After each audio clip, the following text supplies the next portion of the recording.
सिर्फ एक ही चीज़ की ज़रूरत होती है और वो है दिल। दिल से दर्शन करो, दिल से देखो, दिल से दिखाओ। बात करता हूँ, जब आपके दिल का सेंसर जिंदा है और साफ सुथरा है, मैला नहीं है, तो वो उसका अंदर का सच जो है वो रिफ्लेक्ट करेगा। बात करें, अगर आपने दिल नहीं लगाया, अगर सिचुएशन ने आपका दिल नहीं छुआ, तो आप लोगों का दिल नहीं छू सकता। क्रिएटिव प्रोसेस जो है वो नॉलेज और इमेजिनेशन से आगे की चीज़ है। उस अंतर कुछ नहीं है, सिर्फ ये है कि पॉलिटिकल फिगर्स जो इंडिविजुअल्स जो हैं वो खुद मास्क ओढ़े रहते हैं और उनके मास्क उतारने के लिए आपको समय और इंट्यूशन दोनों चाहिए और करीबी चाहिए और टाइम चाहिए। जबकि नेचुरल सिचुएशंस में, नेचर में आप 1 घंटा नहीं, 2 घंटा नहीं, 4 घंटा लगाइए, फिर कल दोबारा फिर से आइए, तो वो जो टाइम की इन्वेस्टमेंट है उसमें फिर रेवोल्यूशन होने लगती है।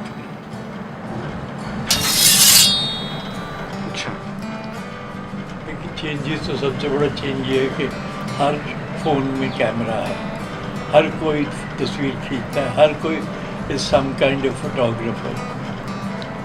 लेकिन वैसे तो कलर फिल्म जो होती थी फिल्म्स के ज़माने में, वो भी कलर एग्जैजरेट करती थी थोड़ा, पर डिजिटल टेक्नोलॉजी तो इतने एग्जैजरेटेड कलर देती है कि लोग रंग बिरंग देख के खुश हो जाते हैं, वो सच नहीं देखते कि ये सच्चा कलर है या नहीं है।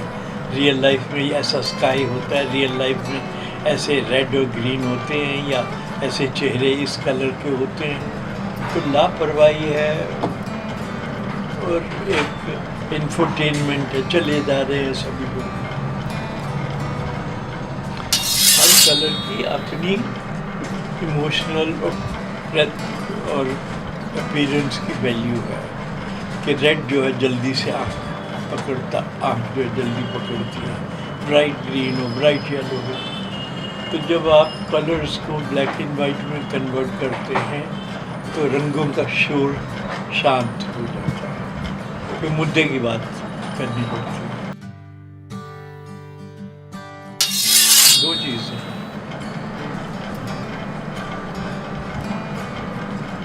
एक तो स्पेस है, दूसरा मोमेंट है। आप जहाँ गए हैं उस स्पेस में, उस एनवायरनमेंट में क्या क्या है, कौन बैठा है, किसको बिलोंग करती है, क्या रिफ्लेक्ट करती है। एक बात तो ये है। दूसरी बात जो है कि आपने उसमें गुफ्तगू में, बातचीत में, एक्शन में, एक्सप्रेशन में ऐसा मोमेंट चुना जिसमें अपनी एक इमोशंस और पोटेंसी है। अब ये तो जो है अपने अपने एक्सपीरियंस की बात है ना, कि किसको एक्सप्रेशंस और मोमेंट की पोटेंसी समझ में आती है। बाकी तस्वीरें तो सभी खींचते रहते हैं। यहाँ लिखा, पेड़ पे पोस्टर लगा, इंदिरा जीज वॉर ऑन पॉवर्टी। छोटी सी महिला जो हैं, वेल टू डू फैमिली से लगती हैं, खाई पियो घर की, वो गुजर रही है। तो it's a humour, it's a style, contrast कह सकते हैं जी। इंदिरा गांधी जो थी, नेहरू की बेटी थी। जी हाँ। और नेहरू जो थे बहुत शानदार इंसान, पढ़े लिखे और सेंसिटिव और इमोशनल इंसान थे और बड़े देश प्रेमी थे। वो ज़माना जो देश के लिए जेलों में महीनों तक पड़ जाने को तैयार है, उसमें कुछ तो मादा है ना देशभक्ति का। तो इंदिरा गांधी उनकी बेटी, और जब वो प्रधानमंत्री बनते हैं तब तक शायद फिरोज गांधी भी चले गए थे। तो लिहाजा ये हुआ कि इंदिरा जी जो थी वो नेहरू की बेटी होने के नाते उनके घर में ही रहती थी। उनकी यूँ समझे personal official secretary kind of individual. तो इंदिरा गांधी ने बड़ा क्लोजली देखा था कि कौन लोग कैसे नेहरू जी को इमोशनल और अदर लेवल्स पे उनको वो करते थे, एक्सप्लॉइट करते थे। तो जब इंदिरा गांधी प्रधानमंत्री बनी तो she had all that information, knowledge, understanding of the political scenario. तो वो जो थी भापना, हट के खुद से अलग बाहर निकल के, so here she sitting out of her self, observing किसकी क्या क्या क्यों क्यों कैसा है। This was one of her trades which he used very well. These are early years ना व्हेन शी वाज राइजिंग, वो भी एस्पेक्ट है, लेकिन उससे बड़ा जो है इमोशनल एस्पेक्ट है, उसके एक्सप्रेशन के। उगता सूरज तो वो देवर सारे सीनियर लीडर, मोरारजी देसाई बैठे हैं, रेड्डी बैठे हैं, ये सारे पुराने घाक बैठे हैं। उनमें से इंदिरा वॉज नेचुरली यंगेस्ट और उगती हुई मतलब उभरती हुई लीडर थी। पर उनको क्योंकि वो नेहरू की बेटी थी, उन्होंने सब होते देखा था, तो वो यहाँ पे अलग होकर देखती थी, सारा एसेस करती थी। This is the story. ये कैमरामैन थोड़ी शरारती है, ये कैमरामैन की अलर्टनेस है। अब ये देखिए, ये था इंदिरा गांधी और हमारा प्रेसिडेंट वीवी गिरी एयरपोर्ट पे आए एक फॉरेन प्रेसिडेंट को रिसीव करने। पहले जो प्रथा थी वो ये होती थी कि जब कोई प्रेसिडेंट किसी भी देश कंट्री का आता था तो भारत का प्रेसिडेंट भी रिसीव करने जाता था और प्राइम मिनिस्टर भी होती थी। तो ये, और वहाँ पे तब टेंट लग जाते थे, ऐसे स्पेशल वीआईपी एनक्लोजर्स नहीं थे कि जहाँ पे जाके बैठे और ये सब हो, तो टेंट लग जाते थे। टेंट में कोई 40 फुट लंबा टेंट था, 30 फुट लंबा। एक तरफ ये पॉलिटिशियंस खड़े होते थे, वहाँ से 10-15 फुट दूर पे हम ढेर सारे 15-20 जर्नलिस्ट, फोटोग्राफर खड़े होते थे। द डिफरेंस इज कि वहाँ पे कोई 12-13 फोटोग्राफर और भी खड़े थे। वो तो वेट कर रहे हैं जब प्रेसिडेंट आएगा तो तस्वीर खींचेंगे।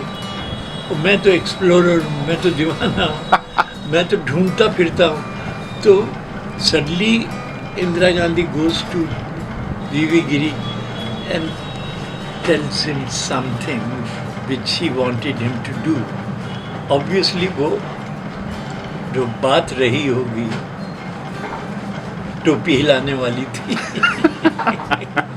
हम शरारती नहीं हैं, आप उल्टी बात हमारे बारे में कर रहे हैं। हम ऑब्जर्वेंट हैं और तैयार हैं। इसमें ह्यूमर भी और इसमें इंटरनल स्टोरी। क्यों छोड़ें? जब हम तत्पर हैं तो सामने से कुछ गुजर जाए तो वो तो नालायक ही है।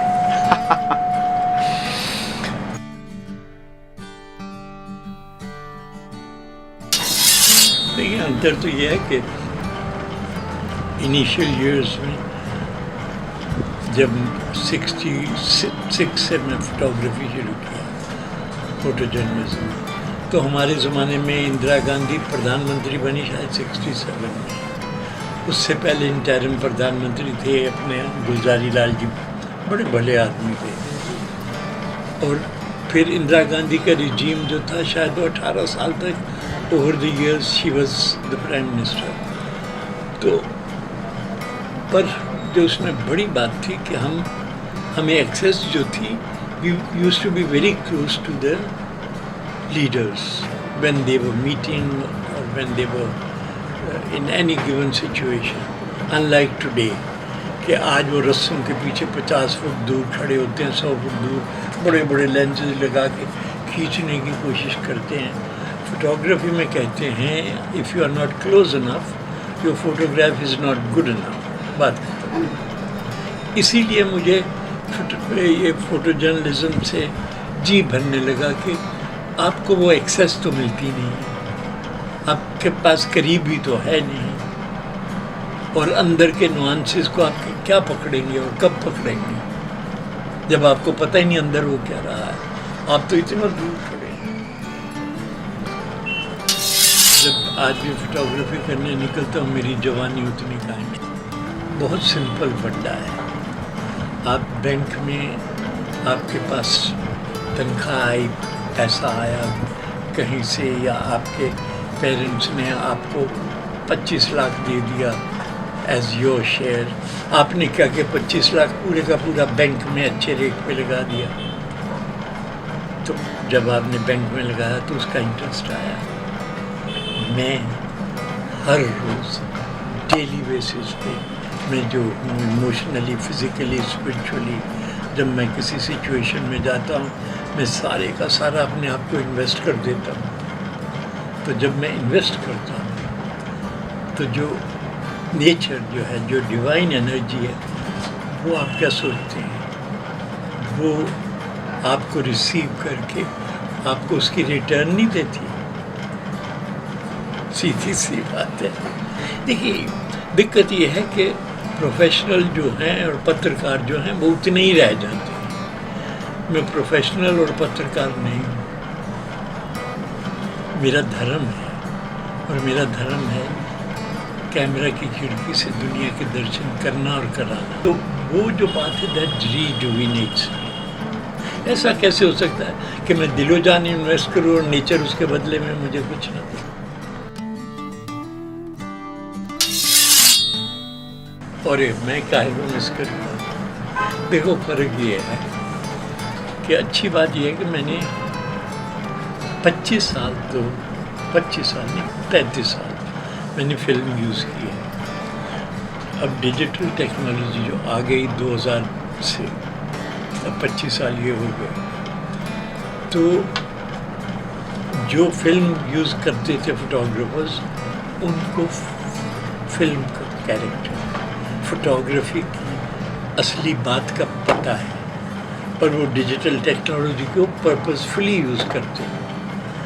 आजकल जिन्होंने फिल्म कभी यूज़ नहीं की है उनका काम अड़ंगे बड़ंगे मारना है, और कोई कोई सीरियस भी हैं जो ढूंढते हैं, क्योंकि इतनी आसान हो गई है आजकल के डिजिटल टेक्नोलॉजी और जूम लेंसेज और तरह तरह का इक्विपमेंट। तो देखो जब तक भक्ति भाव और जब तक आप समाधि नहीं लगाते आपको दर्शन नहीं होते। ज़िंदगी बस एक दर्शन की बात है। नहीं, कभी कभार कोई जिक्र कर लेते हैं, या इंडिया टुडे में कभी कभार इम्पोर्टेंट इमेजेस की बात होगी। देखिए पहली बात तो ये कि ये भी बता दूं कि फ़ोटोग्राफ देखने की चीज़ है। ये देखा और ये दूसरा पेज देख लिया, ये तीसरा पेज देख लिया। लोग तस्वीर देखना भी नहीं जानते, तस्वीर को पढ़ना पड़ता है कि इसमें क्या एलिमेंट्स हैं, क्या इमोशंस हैं, क्या कहानी है। और जब अगर आप एक पेज टेक्स्ट है तो पूरा पढ़ते हैं, समय लगता है। फ़ोटो को आप तो यूँ देखते हैं, यूँ आगे चलते हैं। आप क्या सोच रहे हैं, आपने देख ली? अंधे हैं लोग, विजुअली इलिटरेट। आप समझे?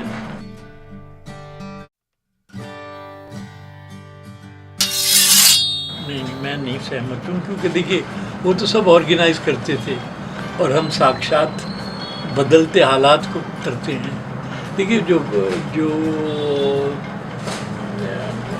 फीचर फिल्म होती हैं वो सारी क्रिएट की गई होती हैं सिचुएशन। लेकिन हाँ, इसलिए आपको शायद ऐसा लगता है क्योंकि तब ब्लैक एंड वाइट जो थी उसकी एक थॉट्स थी, उसकी एक मज़ा था, और तब कंटेंट भी ज़्यादा होता था। अब धूम धड़का ज़्यादा है। आजकल मैं अपने 50 साल की आर्काइव्स को फिर से उसको स्कैन करके उसमें कुछ ऐसे जेम्स निकल रहे हैं उस ज़माने के जो आज भारत में नहीं है, वो सिचुएशंस और मोमेंट्स, तो वो भी कर रहा हूँ। और जहाँ जहाँ फिर मेरा मन करता है कुछ खास हो रहा है वहाँ पे चल पड़ता हूँ कैमरा उठा के। हमने भी ये सारे सब्जेक्ट छुए हैं उस ज़माने में, सुंदरबन हो या कोल माइंस हो झरिया की, या झबुआ में जाइए आप, उधर सारा कुछ जो हम भी वो सारा करते थे, और बल्कि दिलो जान से करते थे। तब अखबारों में मैगजीनों में जगह भी थी उनके लिए। अब तो बड़े मैगजीन्स और न्यूज़पेपर में ऐसी मारामारी की जगह ही नहीं है। वो कहते हैं क्योंकि we live in big cities to serve the big guys. आप मोदी की सेवा करो ना, अमित शाह की करो ना।